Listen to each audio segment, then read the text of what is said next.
Action of Chandrapur local crime branch, स्थानिक गुन्हे शाखेची धडक कारवाई.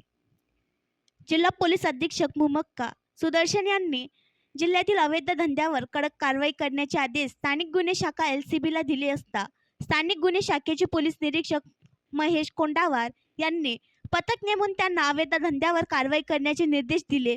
याच पार्श्वभूमीवर LCBच्या पथकाने कोरपना येथे अवैध दारू तस्करावर कारवाई केली आहे.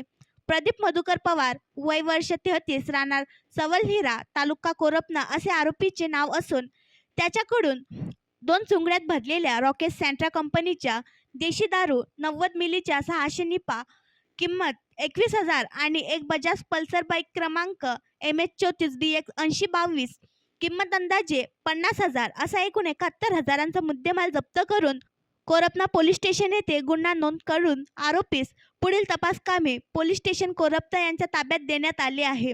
सदरची कारवाई ही स्थानिक गुन्हे शाखेचे महतो बाढई, माहुर्ले, भगमारे यांनी केली आहे. आणखी नवीन व्हिडिओ पाहण्यासाठी आमच्या देशमुख एक्सप्रेस न्यूज चॅनलला सबस्क्राईब करा, लाईक करा आणि शेअर करा.